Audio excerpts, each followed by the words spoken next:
Welcome back to video number 3 for this Wednesday. We have a lot of royal news going on, like a lot. So let's jump in and cover what we have, shall we? Let's go. We're going to start off really quickly. Beatrice and her husband Eduardo apparently were spotted Christmas tree shopping near their home. Love it. Next up, we have Princess Diana's nieces, Amelia and Eliza Spencer. They apparently coordinated their outfits. They were in these gorgeous black gowns. Those girls are just too freaking gorgeous. Anyway, they were at I believe it's the British Fashion Awards for 2024. A big thank you to Remoulade Sauce for showing us what they were wearing. Lady Kitty Spencer, I believe is how you say her name, was also spotted at the same awards.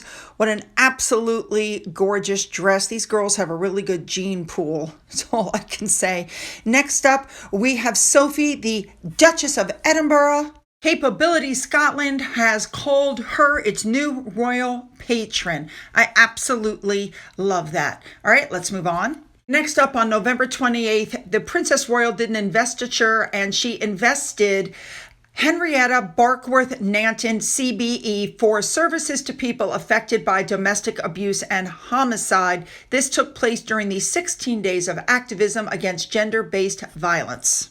Next up, also on the 28th, the Queen welcomed 92-year-old Colin and 9-year-old Avi to Buckingham Palace to hear their poetry together, winning poems. The theme of this year's competition was friendship, and younger and older communities are getting together to share their poems over tea and cake.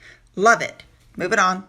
Next up, although she's not a working royal, Sarah, the Duchess of York, attended the British Forces Foundation 25th Anniversary Ball 2024 at Raffles, London on November 14th. And next up, Lady Gabriella, they did an inquest into the death of her husband, and it's been decided after everything was collected, he was not suicidal. He had some kind of reaction to medication. So, yeah, the whole thing is sad. All right, let's move on. Now, here comes the state visit. So His Highness the Amir of Qatar and Her Highness the Sheikha Jawahar arrived at Stansted Airport in Essex on December 2nd, 2024. There was a military greeting, but unless I'm mistaken, there were no royals there to greet them per se. So, they flew in, came down, did their thing. I believe the weather wasn't the best, and they got in the car and they headed to their hotel. A big thank you to Remoulade Sauce for showing us what she was wearing. Buckingham Palace had already announced that Queen Camilla would not be attending the state ceremonial welcome because she had this chest infection, which, by the way, has now been confirmed. She had viral pneumonia. Oh my goodness, no wonder she wasn't feeling well. So she was seen out and about doing her thing, but no, she missed the ceremonial welcome, and I think she's got fatigue from all of that. You can't really blame her. I mean, she is, 77 years old? Poor woman. So here we go. The whole thing started. Their Royal Highnesses, the Prince and Princess of Wales, Catherine and William, went to greet the Amir and the Sheikha Jawahar at their residence in London on behalf of the King. Catherine was looking absolutely gorgeous in this burgundy coat dress that she was wearing. William looking very wonderful with the beard. And of course, they had to take the obligatory photos. And the Amir's wife, not a hair out of place. She is a stylish woman, let me tell you.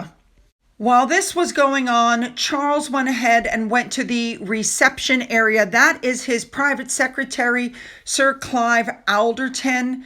That was with him. Now, I'm not, obviously I took the sound out, but there was a smattering of applause and cheers when he got out. So there must be a crowd, I'm guessing, on the other side of the horse guards area that we're not able to see from this vantage point.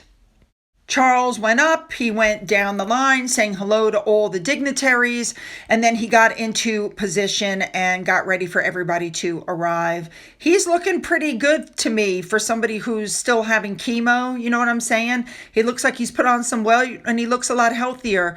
To me, that means that the treatments are probably going well. So Catherine drove there in one car, William drove in another car, and they arrived. And of course, we got to see one of Catherine's flawless, fabulous curtsies that we haven't seen in a long time. And the thing that I love about Catherine is she shows the respect to them, even if they don't see it, which you're about to see. So they get up there. Of course, William lets them go first. They say hello. He puts his arm around Catherine. Ugh, talk about swooning. Mr. Hunky Dunk. Anyway, they get up to the top, and I think the king was busy, and I don't think he even thought to say hello, but that didn't stop Catherine from doing her fabulous curtsy. She's so perfect with that. Ugh, love it. So now you have the king, the prince and prince of Wales, the Amir of Qatar, his wife, for the ceremonial welcome of the Horse Guards parade. So first things, the Amir's wife and Catherine went down the line, greeting all the dignitaries, shaking hands. Now, you guys should know, in case I haven't told you this already, this is the first of the 3 wives of the sheik. That's right, the man has 3 wives. I know I shouldn't mention Meghan Markle in this video, but I'm going to say, could you imagine if she had been there, she probably would have lectured him on, whatever. Okay, Catherine and Charles obviously getting along very well. Then they all stood in line for the national anthem of which country, I'm not exactly sure, but they looked absolutely fabulous together. They all did. So there was a royal salute, a trumpeter played as the procession of the Amir passed through the grand arches before they got to where they were welcomed by the king. King Charles then made a number of presentations, and then he invited the Amir to inspect the guard of honor as the Qatar national anthem was being played. Just as an FYI, there were more than 900 soldiers, including almost 200 army musicians and 100 members of the King's Troop Royal Horse Artillery. They were all there to honor the guests.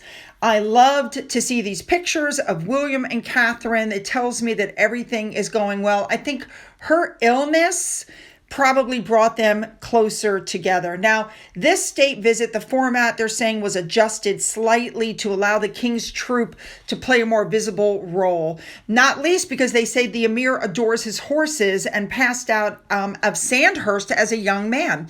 So while he was inspecting the troops, William, Catherine, and the wife stood around and had some nice conversation.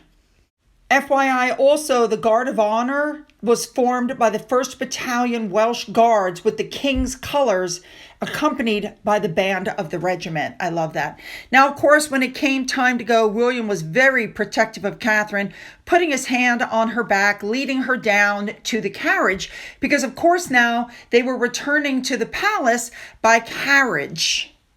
Now, Charles was in one coach, that's the Irish state coach, and in there with him was the Amir and his wife. And of course, the coaches went down along the Mall.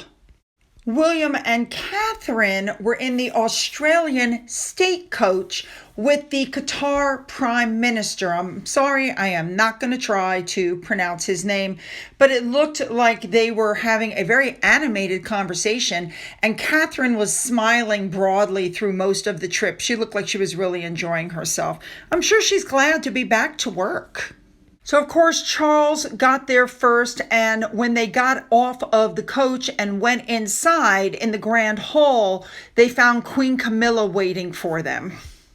Now, as William and Catherine walked in, there was some more pomp and pageantry because there was a second guard of honor and a rendition of both the British and the Qatar national anthems was played.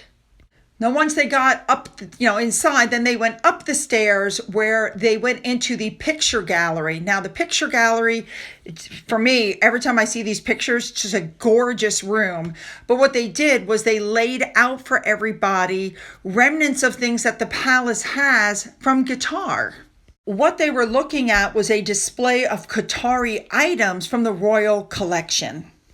Lots of other royals, as you can see, were there to help support the family. The Duke of Kent was there. There's the Duke of Gloucester.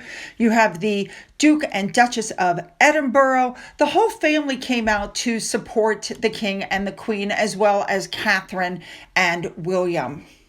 And one of the things I noticed is that Catherine and William took their time. Catherine did not push her way in front to try to get in front of anybody to see something. I mean, that's just crazy. Just absolutely crazy. But they all looked lovely. It looked like the afternoon went well. And when this was over, they went in for a private luncheon. All right. I wish I had some pictures of the luncheon. Unfortunately, it literally was a private luncheon and no pictures were leaked that I'm aware of. I have searched repeatedly and haven't been able to find any.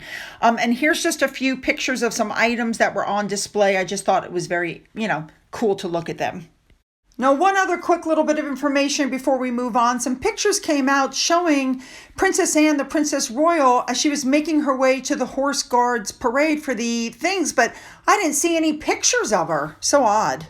Now, later on in the afternoon, the Amir and his wife were seen at Westminster Abbey, and then later on after that, William had a private meeting with the Amir. And I'm not exactly sure where Charles was, probably making sure that Camilla was okay. Now, they put some finishing touches to the tables in the ballroom of Buckingham Palace prior to the state banquet. These pictures just show the amount of detail that goes into every little thing when it comes to these state dinners. That's some beautiful table work.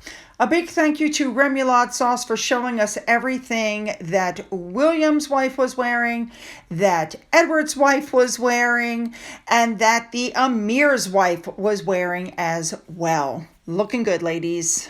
Then it became time for the state dinner. These are the tiara moments. This is when everybody comes out all glittering and pretty and looking nice. And of course, we saw the Duke and Duchess of Gloucester. We saw Prince Edward and his wife Sophie, the Duchess of Edinburgh. We saw Princess Anne. We saw Sir Tim Lawrence, again with the pomp and circumstance. I love to see all the beautiful outfits, sashes, crowns, everybody looking good. Now they took their seats, and what do you know? Charles gave a speech and impressed everybody. He gave the speech in Arabic, and apparently it was quite well done. Then, of course, the Amir stood up and gave a speech. I got to be honest, I looked, I didn't see it. I don't know if his was in English or Arabic, but whatever. It looked like it went well. Look at Anne. Looks like everybody's just having a fabulous time at the dinner, and that food surely looks good. The Duchess of Gloucester was looking absolutely gorgeous, as was Sophie. And once again, a big thank you to Remoulade Sauce for showing us what Sophie was wearing. But you know what the big surprise of the night was? Watching David and Victoria Beckham walk the carpet. That's right, they were there. They were at their first ever state banquet. Now, I'm pretty sure that the reason that David was there was because he signed a deal worth £10 million to become an ambassador for Qatar during the 2022 World Cup. It has been reported that David is good friends with the Amir of Qatar. Don't forget that this year, Mr. Beckham also became ambassador for the King's Foundation, and he was sat next to the president of the final professional football club that he worked for. Victoria Beckham was sitting close, however, to the King and Queen. Love it. A big thank you again to Remoulade Sauce for showing us everything that Victoria was wearing. Now, one more interesting thing, the Amir was wearing the Order of the Bath, and the king was carrying a sword. It is the sword of the founder Sheikh Jassim bin Mohammed bin Thani, which is the highest national decoration which is carried by the Amir and is to be presented to kings, princes, and presidents. Love it. All right, you guys, you know what to do. Leave those comments, make them good. Hit the like and the subscribe button and the bell for all notifications, and that thumbs up, that helps with the algorithm. Then go down into the description box where you'll find the links to my Twitter, my Gettr, my Rumble, my email, my Patreon, which is currently paused, my Amazon wishlist, and my physical address. For those of you who've donated to my coffee fund, thank you so much. And as always, you guys, have a great day. Bye.